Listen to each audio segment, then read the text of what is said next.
25th of January 2012 when what was now GDPR was proposed. It wasn't called GDPR as such at the time. It was proposed by the European Commission. So, as we've said before on these podcasts, there's effectively a tripartite system to bring GDPR onto the statute book, if you like. If you haven't checked out the Trial of the Century, the Enron Trial podcast on the Compliance Podcast Network, I hope you will check it out. This podcast series focuses on the Enron trial, not the collapse of Enron, and I have guest Lauren Steffi, who actually covered the trial. So it's some great insight. Also, it draws a direct line to corporate governance and ESG. In this episode, we celebrate the 10th anniversary of GDPR being proposed. We take a look at the evolution of the law, what's changed, what's been improved, and more. Hello, everyone. This is Tom Fox, the voice of compliance, back again with Jonathan Armstrong, founder and partner at Cordery Compliance, and we are back for another episode. Today, we thought it might be interesting to take a look back at not at the anniversary of the enactment or the go-live of GDPR, but back to when it was proposed some 10 years ago. So, Jonathan, with that long-winded introduction, first of all, welcome back. Thanks very much, Tom. Thanks for having me back.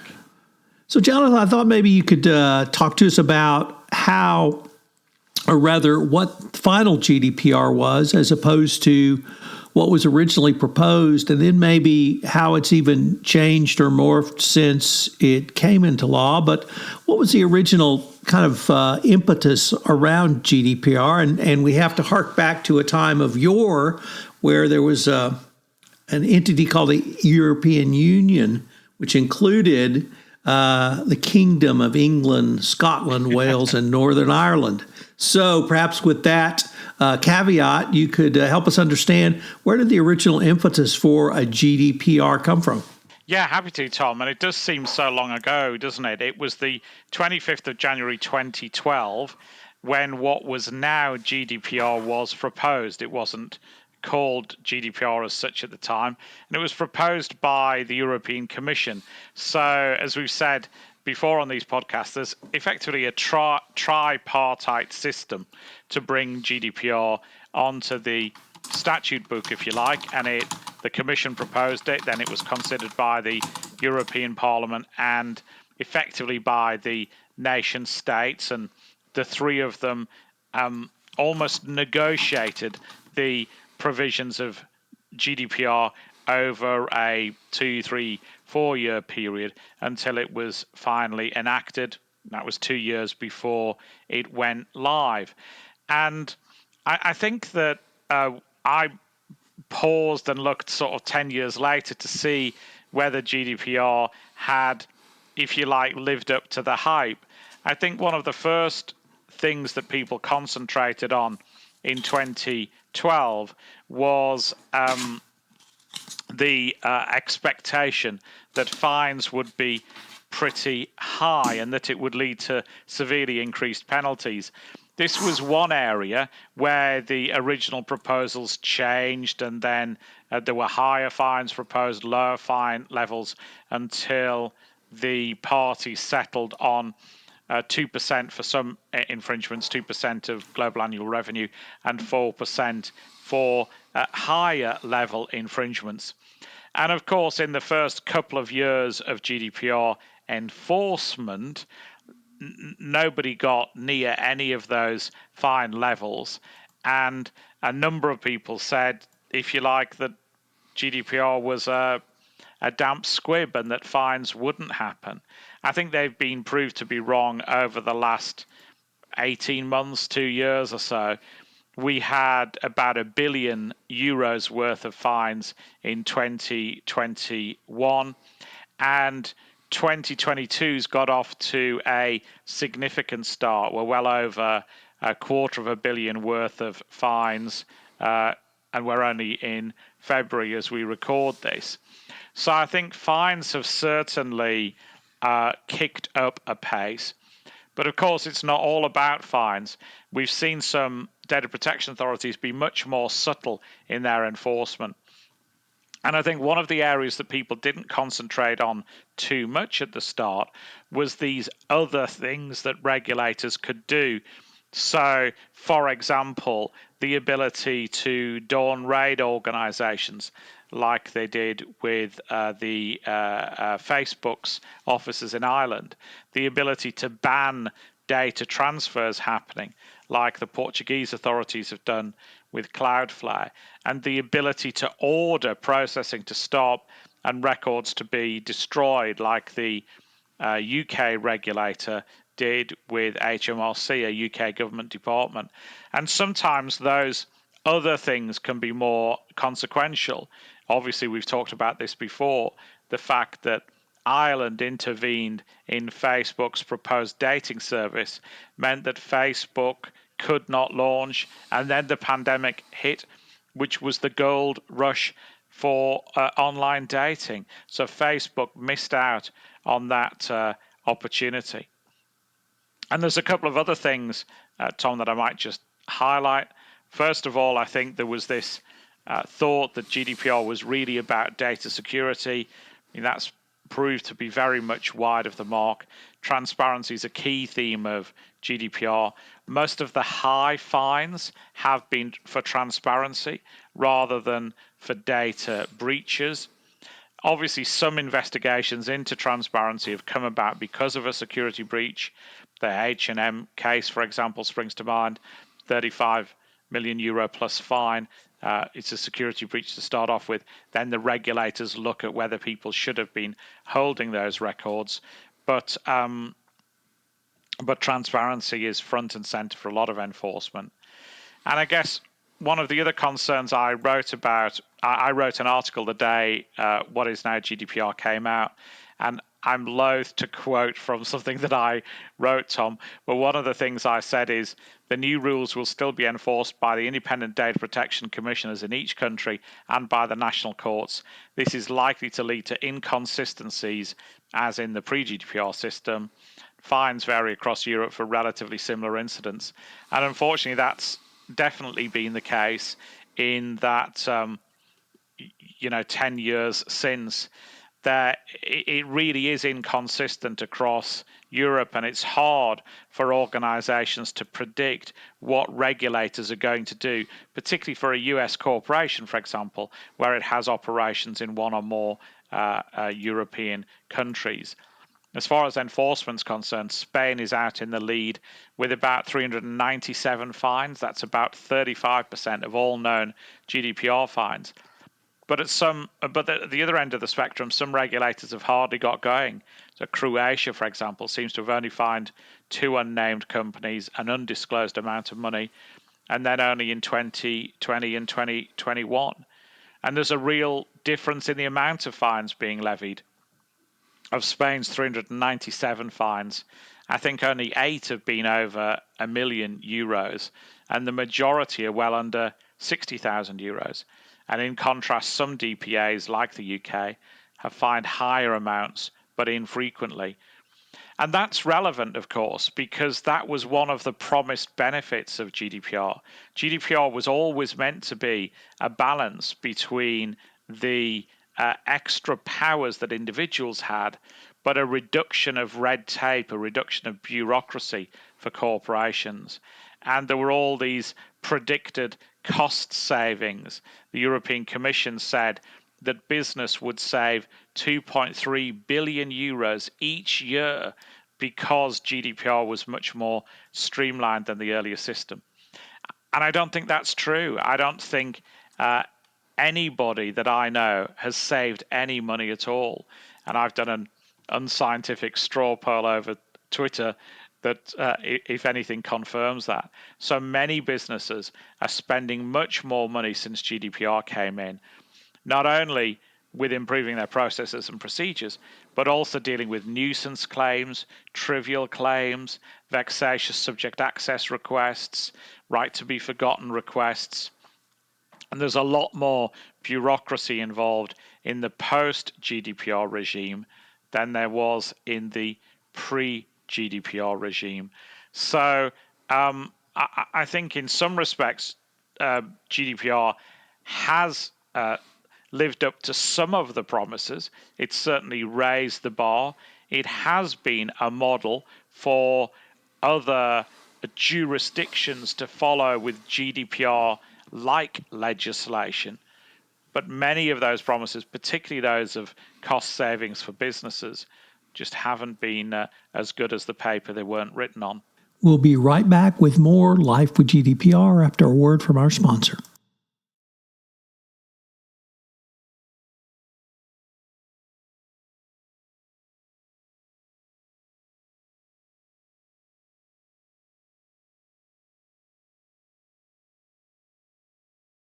One of the things that I've heard you talk about before was the right to be forgotten.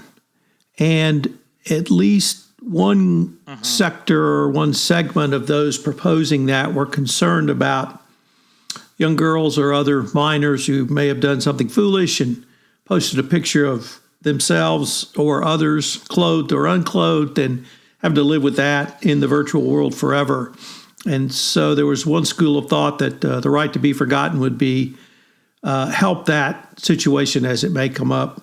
You argued that that was perhaps best handled via other remedies, but that the right to be forgotten has now morphed into something very different that was originally envisioned. And I was wondering if that seemed to me to be a pretty good example of something that there was a clear vision, even if that vision was perhaps misguided, but that it's morphed into something else. And I was wondering if you could maybe take us through that evolution. Yeah, I think that's definitely true.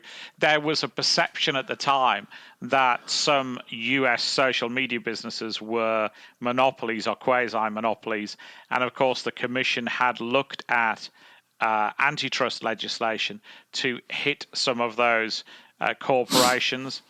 And in some respects, some of the provisions of GDPR were almost antitrust measures by disguise. I think there was an element of that in the right to be forgotten proposals. There was an element of good intent, I think, as you said, to protect, teenage girls who had pictures on the internet that they now regretted. But I don't see any of those type of cases. I don't see anybody saying, I had a college photograph that I'm now ashamed of, and thank goodness the right to be forgotten exists because that's been removed. What I do see in our practice and when talking to people is the super wealthy using right to be forgotten to clean up their reputation or to remove some of their contacts from the public domain. And I did predict that pre-GDPR. I had meetings with the MEP who led the crime part of the crime committee at the European Parliament to discuss these concerns. Of course, when we were discussing this, we were just in the aftermath of Bernie Madoff, and you could see the ways in which those with criminal intent can cover their past, asking banking organizations to forget about transactions that might bring suspicion back to the head of the enterprise. And we've definitely seen that with high net worth individuals. We're seeing that at the moment, for example, with individuals whose background is tied to the Russian administration. People are expecting that Russian sanctions might be extended, and there are some with ties to the Russian administration using right to be forgotten to try and sort of put an eraser through the contact lines with people in the Russian administration because they're fearful that they may become sanctioned individuals if those connections are known. So we've seen people with high-priced lawyers use the right to be forgotten. We've also seen at a more mundane level employees who have been sanctioned or dismissed from organizations try and use the right to be forgotten to move to a new employer with a supposedly unblemished track record.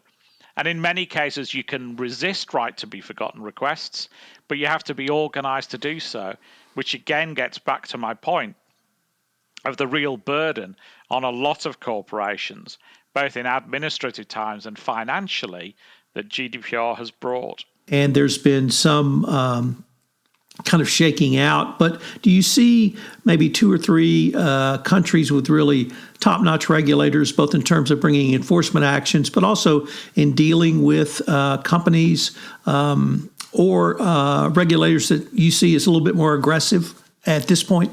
And that's why I think the appeal, or one of the reasons why the appeal success rate is relatively high. Some of these regulators are not experienced in bringing major investigations and are not used to the principles of natural justice, etc., which has allowed people to be successful in some appeals and allowed others to successfully reduce the amount of fine from the regulator's original notice of intent. So I think for many organizations, they are considering more appeals than in other spheres, partly because of that inexperience of some regulators. And of course, there has been infighting as well amongst regulators or between regulators and their governments. Belgium, for example, has had quite an unseemly dispute over the independence of some in the regulatory body and whether that stands up to scrutiny. Ireland, for example, has been criticised for its lack of action by many, and that's obviously key to EU-US relations, given that Ireland is the seat of many major US corporations for GDPR purposes. So I think it's still, in some respects, a position of evolution as far as data protection authorities are concerned. Some of them, of course, are not that well resourced. And some regulatory organizations were funded by a small registration fee that they levied pre-GDPR. And essentially, the ability to take that fee was outlawed by GDPR coming in. So regulators were given more tasks, more responsibilities, and less stable income. And that's never a good mix. And I think at the time, how regulators are funded, particularly funded to do investigations properly, was an open question in 2012. I think it's still an open question 10 years later. So, Jonathan, I've heard you talk about on this podcast and in other forums the UK, Great Britain, or English regulator, depending on where you're sitting today, the ICO. And it seems to me that I have heard you, or rather your overall remarks seem to be a consistency from pre-2012, consistency during GDPR, after GDPR went live, during the UK still remaining in the European Union and now, and that the ICO regulators are professional, and you obviously may disagree with some positions they take, but it's an agency that you can work with and have had a fair amount of experience in data privacy and data protection matters. I guess number one, would that be a fair assessment? And number two, could that be almost a model for other countries in the EU?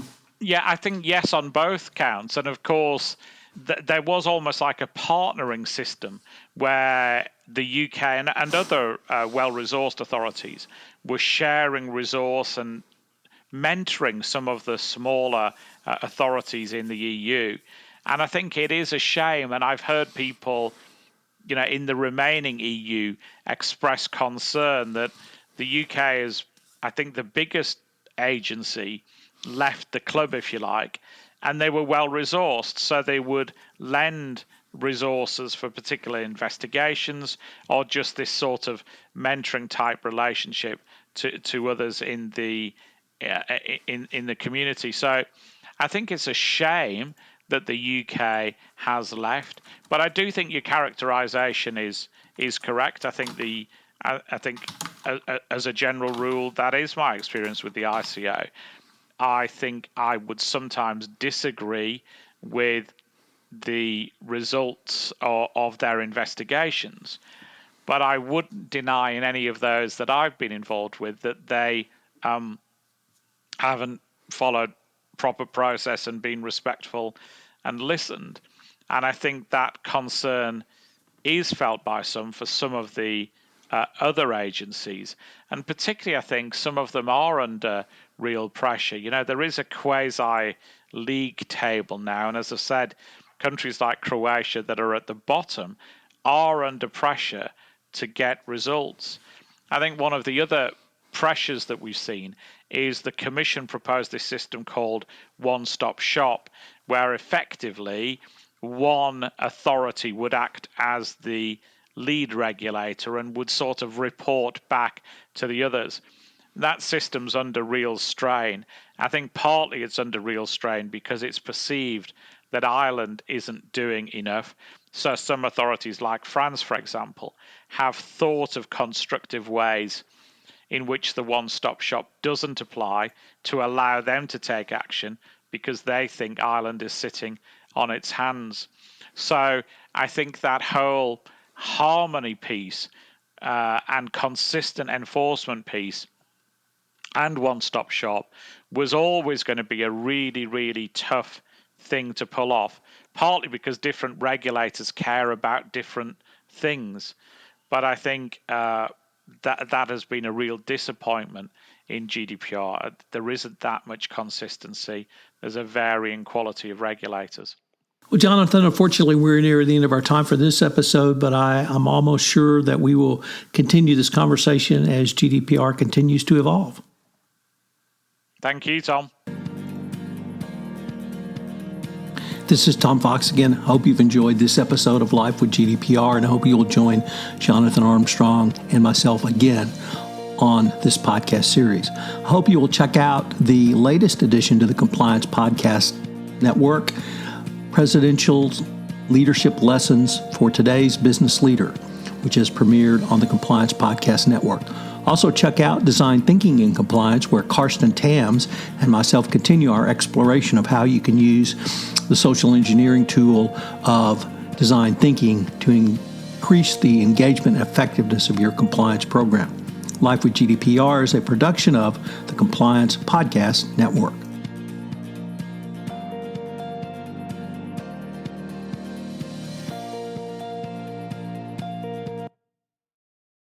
This podcast is a part of the C-Suite Radio Network.